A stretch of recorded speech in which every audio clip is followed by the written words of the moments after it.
if any one of you would like to chip in and tell your thoughts about what's to be done, or maybe why you're here, what your expectations are, anything that could be useful for the cause, we have a hand there. I will try to make this work. My name is Sonia Gallego, and hi. So you can predict what I'm about to ask. What's to be done about Spain? Oh. Cry bitterly. No.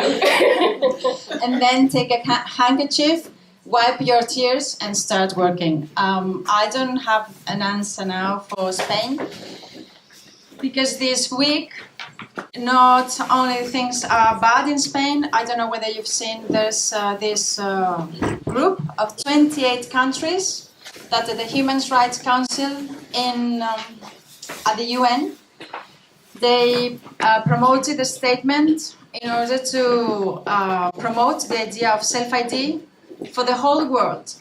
28 countries at the UN, among them Spain, Argentina, Colombia, Switzerland, I think Norway. The list is long. I will try to have it for you if you're interested. So the situation is very complicated, because now in Spain we have self-ID.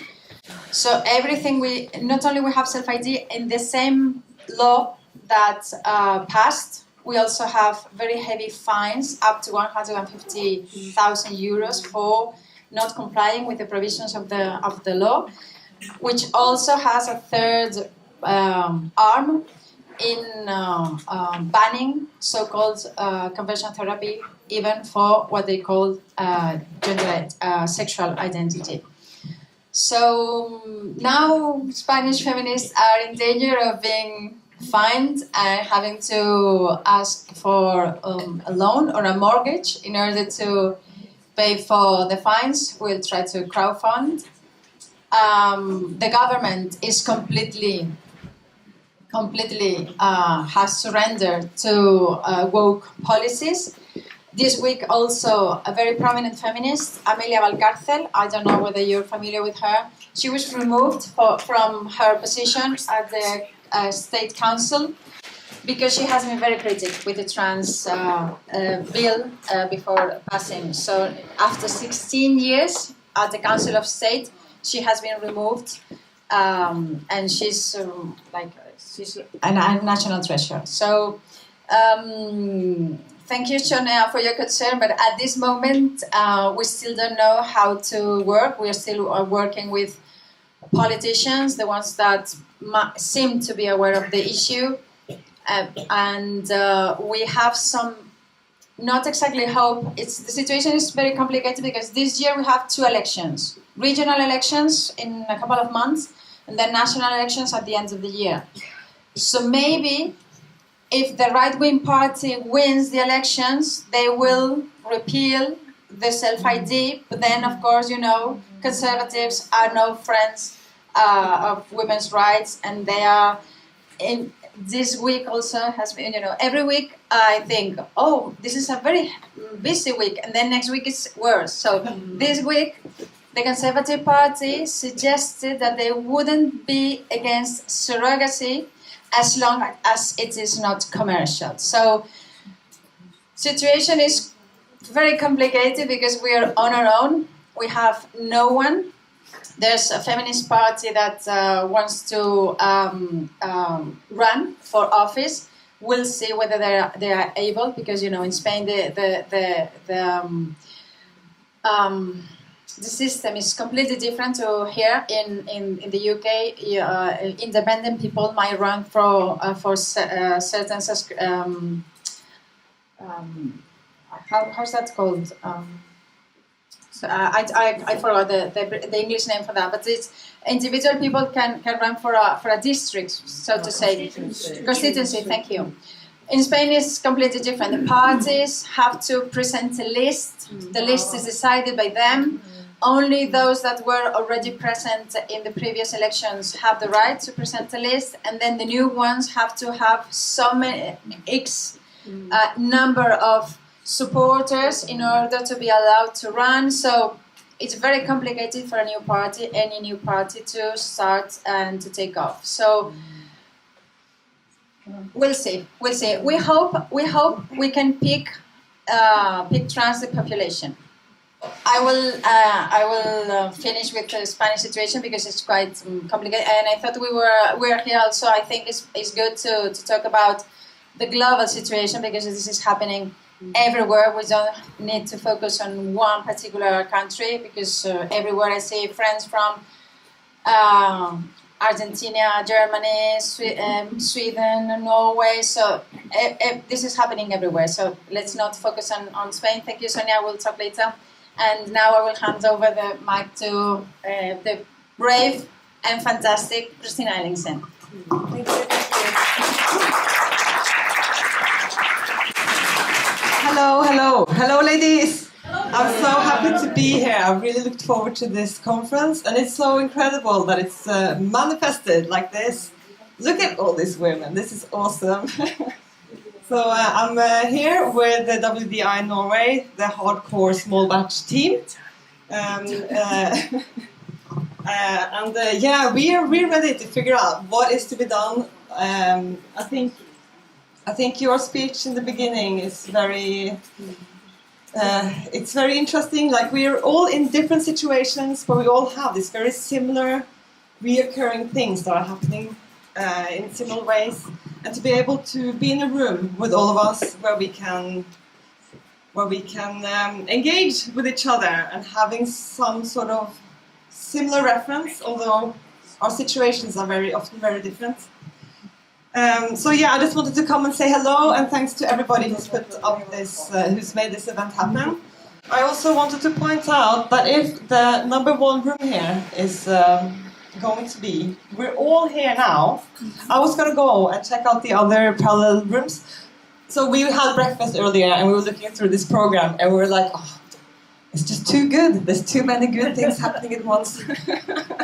And I think that's also just the.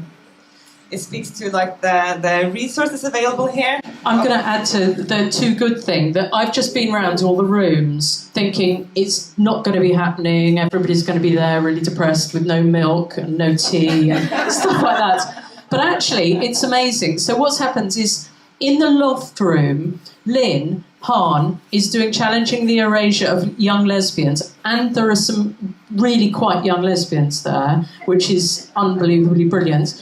And what was brilliant was Lynn was late, so they were just getting on with it. They were going, look, we're going to organise the Challenging of our Erasure. Yeah. So they're there. And then the next thing is Bernadette, brilliantly, opened the Zoom. And they've got over 70 international women listening to Danielle and Tana. So it's actually working, and she's doing her talk. So I just want to say, and then I'm going to hand back over to Christina to say something, but so if anybody wants to go to any of those, well, certainly Daniela's room is this sort of hybrid room going on at the moment. There's also breakout rooms which are being held, so if anybody likes breakout rooms, they're in real life, but there are proper breakout rooms like we normally have. There's a book swap, and there's a merch store, so you can go and have a look at them. And then at 11 we're going to have a tea break, but I'll hand back to Christina to say a bit more. Yeah, no, I'm almost done as well. I just wanted to say hello, and also I think also what you were talking about earlier, like just embracing that everything that can go wrong will go wrong. So if you're prepared for that, it's more entertaining when it happens. That's my motto in life anyway. Kate Coleman, unfortunately, is ill, so she couldn't come. So have you got your hands up? If you want to say something, yeah, do. Yeah, go on. Yeah, so if you want to be recorded, come here. And we have now got half an hour, so if other people would like to either go to the other rooms or say something, we've got half an hour to do that. So let's just use the time, but we'll stop at 11. Hello everybody. My name's Rachel. I'm Rachel Bosenturfer on Twitter and Facebook. That's my nom de guerre, but it's not my real name. I work at a university. I'm just interested to know if there's anybody else here who works at a university or who has children in higher education at the moment. I'm starting to put together a SEEN, S-E-E-N, network for universities, along the lines of the one that's been set up for the civil service. I'm meeting the woman who was the prime mover behind the civil service SEEN network tomorrow. SEEN stands for Sex Equality and Equity Network. And I think universities are a huge, huge problem in all this because they are producing our professional class, our politicians, they are producing our teachers, and I think they're an absolutely enormous problem. And I think without tackling what's happening in universities, where all we're doing is, are any of you gardeners? All we're doing is cutting off the couch grass or the convolvulus. We're not actually getting in and digging it out. So if anybody wants to talk to me about setting up a SEEN network in higher education, I would be really interested to meet you at any point during the day. Thank you.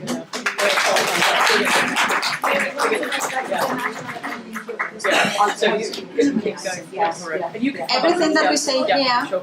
Oh, hello, Fiona. Hello, I want to tell you a story about Spain. Yes, okay. So just a reminder that everything that she said, which is brilliant and absolutely necessary here in the UK, since it is happening everywhere else, I said that I could link her with the Spanish feminists that are also fighting this thing at education, higher at all levels. So any idea? And here we have Fiona McAnena, who you might remember we met at the Senate. Okay, so thank you, because I'm so happy to see you at last in real life. So everything, Fiona, for instance, is also working with Spanish feminists on the international level, defending women's sports. So we are all working and fighting this thing at very different levels, local, regional, national, and then higher, as I mentioned before, at the UN or the EU level. So any initiative could be run at very different levels. We could also gather a network for that in order for us to have a greater presence in the global arena. I'm just going to say one more thing. I don't know if women in here are used to bigging themselves up. It's something women aren't often very accustomed to. I just want to big Fiona McAnena up. Can you stand up, please? Can you stand up?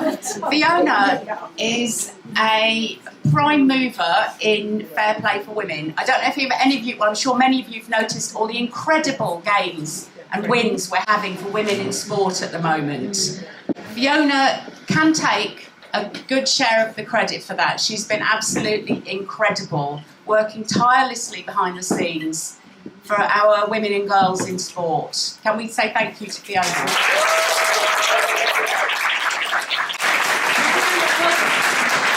That's very generous. Fiona's, you're going to talk in a bit, but because we've got. I wanted to tell something about Spain that I'm not going to talk about later. Thank you. I mean, there are so many people who deserve credit, but thank you, I'll take it. Just picking up on what Amparo said, I want to tell you about experience in Spain. So I've spoken at Spanish conferences a couple of times now. The last one was meant to be in November last year. It was women in sport. It was nothing to do with the trans issue. It was about professional women's sport in Spain, a 2-day conference. They had a venue booked for the whole year. It was meant to be in November. They invited me in February. So they knew where they were going. It was all planned. A month before the conference, the organisers were told that they would not be allowed to discuss the trans issue. So they had 1 hour on their agenda for this topic about what was the effect of trans inclusion on women's sport in a 2-day event, and they were told they couldn't have it. The organiser said, in that case, we won't come. She pushed to say, well, who's telling you we can't do this? It was local government. And it was because the local government was controlled by Podemos, which is a very left-wing party. I mean, my God, it's unbelievable, isn't it? So she, to her credit, Christina Gallo's her name, she said, right, it's off. She found a new venue, new dates, rescheduled everything, the whole programme. It had to move to 4 months later on a different place. And it went ahead in March this year. We did our thing. There were some protests. There were some very hostile people in the room with their arms folded when we were talking. There was a trans-identifying male on the panel too. She was really keen to have anybody who would express any point of view, but of course they wouldn't come, apart from this one person. We were threatened with the fines. that we've heard about. So the whole event was reported and all the speakers were reported to the police. This was in the Canaries. They reported to the police, reported to the national government. So far, I mean, I'm here, no one's come for me, so I've offered Christina political asylum if they come for her. I think we're going to get away with it. But just so you know, that is the hostility and the entitlement of these people that they think that they can police what we say is quite extraordinary. So Spain is terrifying. But on the other hand, I think we really should take a lot of comfort from the massive gains we made in the UK. We are a beacon for everyone else, so well done, everybody.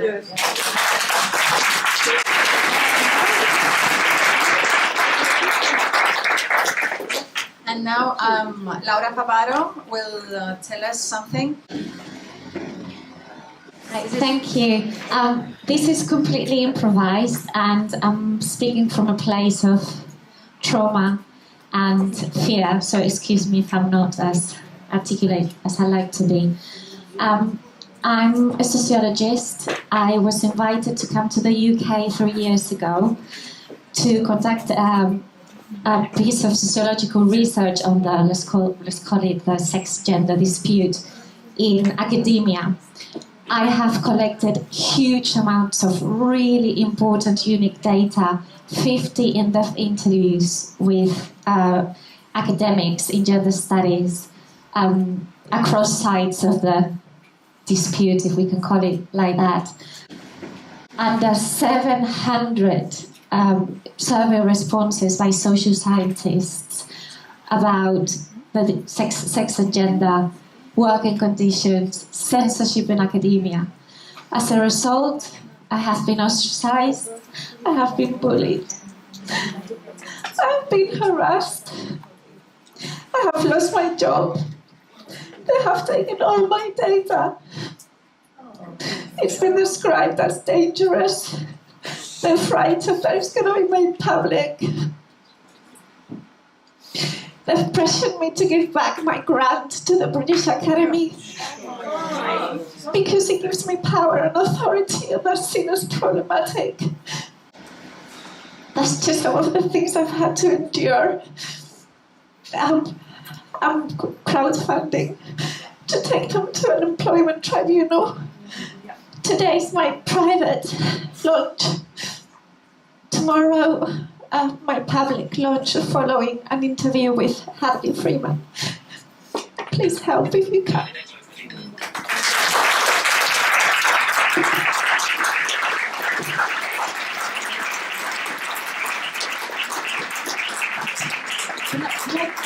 Can I just add to that I have had the privilege of speaking to Laura at different points.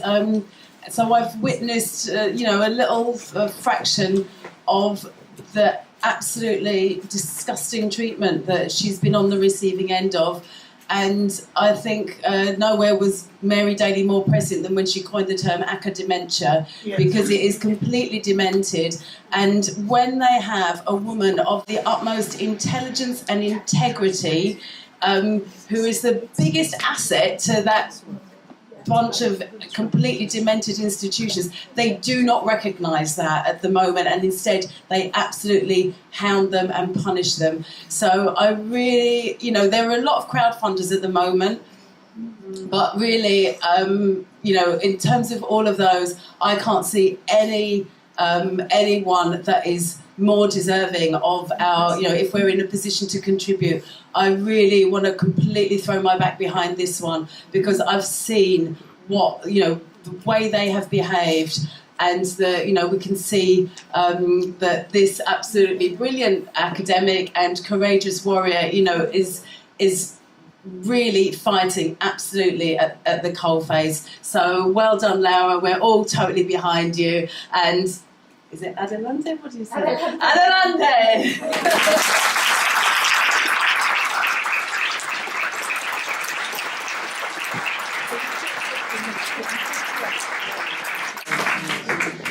Is there anyone else who would like to talk? Oh. I just have a couple of things to say. One is about the fining women in Spain.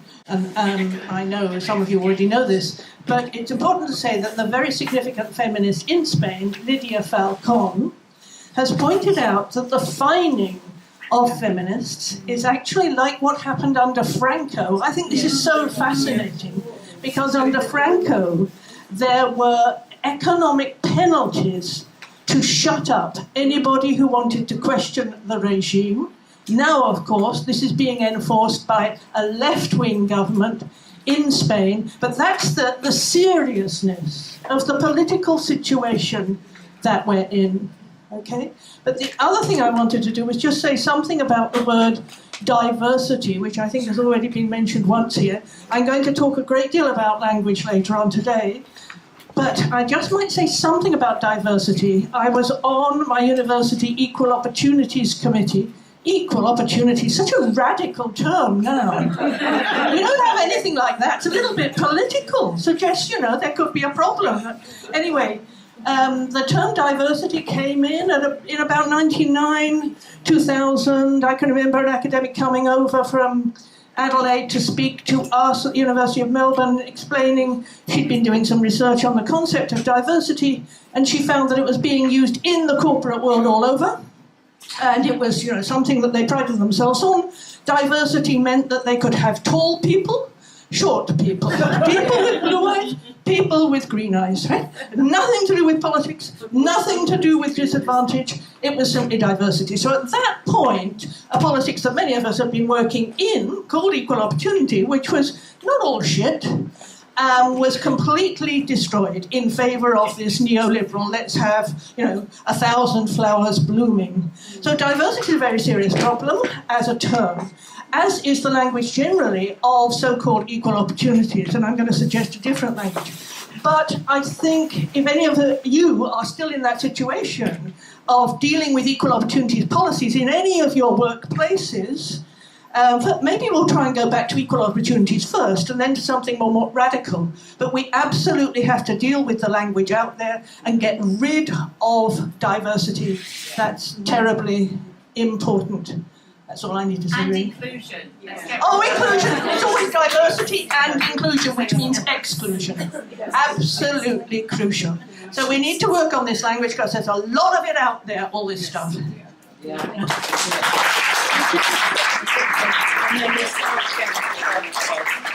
I will add just one thing to what Sheila said, which is very, very important, because the fine thing, it's an administrative procedure. So even if it's not a crime, the file could go on. Because if it were a crime, it would be dealt at the court. So it is an administrative file because it is not a crime, and then you are being fined. So it is very, very, very perverse. That said, so come over to Spain anytime you want. I think the tourist authorities in Spain are going to be very happy. One last speaker. Thank you. Okay, welcome. Thank you. Lynsey. It was just something that occurred to me. I work in academia, so I actually would like to have a chat to whoever was earlier. But it was just to let you know, in case you don't know, I'm a member of the Free Speech Union, and they were enormously helpful when I had a complaint against me. And it costs very, very little to join. And their caseworkers are really, really good in terms of advising on if there are issues, if you have disciplinaries, if, in my case, it was a very minor comment about 3 years ago on Facebook about how we shouldn't be socially transitioning 5-year-olds that got me up on a disciplinary. And they were enormously helpful. I also have a contact on the Equalities and Human Rights Commission that I'm going to email and send through some thoughts to this week. One of which was, we didn't tell the police we were here, and we don't have, and I want him to know about this because he relies on, I'm not kind of reporting back on, this person said this, but I think it's important that they know things like how the police are acting and so on. So really it was just, I don't work for them or anything, I'm just a member, a plea to say, don't forget that the Free Speech Union are our friends, they are helping, and their caseworkers are fantastic. So you're not alone in this if you're getting issues in your workplace and so on, okay? So I just thought I wanted to pass that on. Thank you.